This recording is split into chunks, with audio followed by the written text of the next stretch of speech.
Hi friends, welcome to my channel. நம்ம இந்த வீடியோவில் எதை பற்றி பார்க்க போகிறோம்னா, மகளிர் உரிமை தொகைக்கான ரீஅப்ளை ஃபார்மை எப்படி ஃபில் பண்ணுறதுன்னு தான் நம்ம இந்த வீடியோவில் பார்க்க போகிறோம்.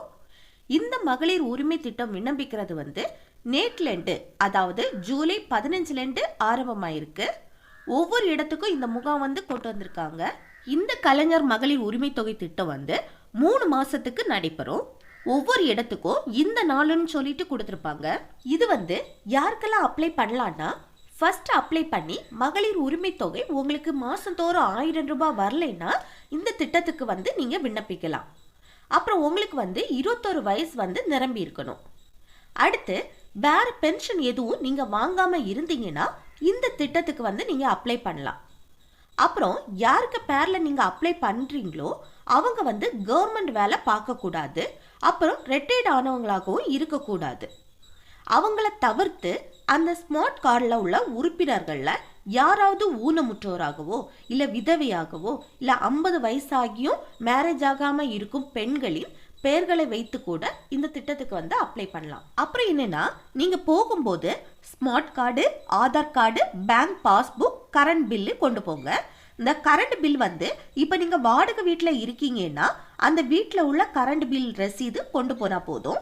கரண்ட் பில் அட்டையில் உள்ள நம்பரையாவது நோட் பண்ணி வச்சுக்கோங்க. இனி இந்த ஃபார்மை எப்படி ஃபில் பண்ணுறதுன்னு பார்க்கலாம். இதில் ஃபர்ஸ்ட் பாருங்க, வரிசை எண்ணு இருக்கு.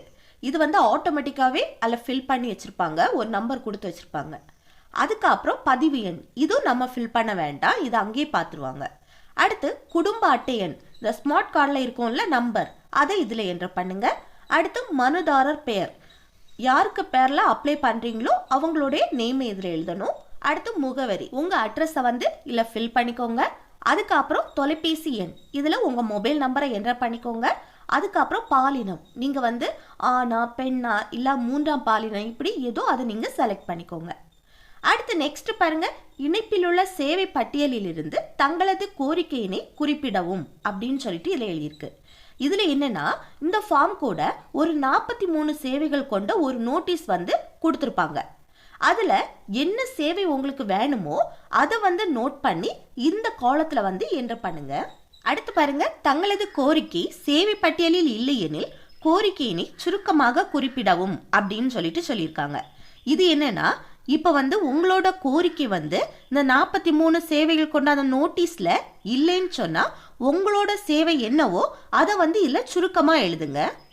அடுத்து மனுதாரர் கையொப்பம்னு இருக்கா, இதில் உங்கள் சைனை போடுங்க. அவ்வளோதான் ஃப்ரெண்ட்ஸ், இந்த வீடியோ உங்களுக்கு யூஸ்ஃபுல்லாக இருக்கும்னு நினைக்கிறேன். யூஸ்ஃபுல்லாக இருந்துச்சுன்னா இந்த வீடியோக்கு லைக் பண்ணுங்கள், உங்கள் ஃப்ரெண்ட்ஸுக்கு ஷேர் பண்ணுங்கள், மறக்காமல் சப்ஸ்கிரைபும் பண்ணுங்கள், கூடவே கமெண்ட்டும் பண்ணுங்கள். ஓகே, நெக்ஸ்ட் வீடியோவில் பார்க்கலாம். தேங்க்ஸ் ஃபார் வாட்சிங்.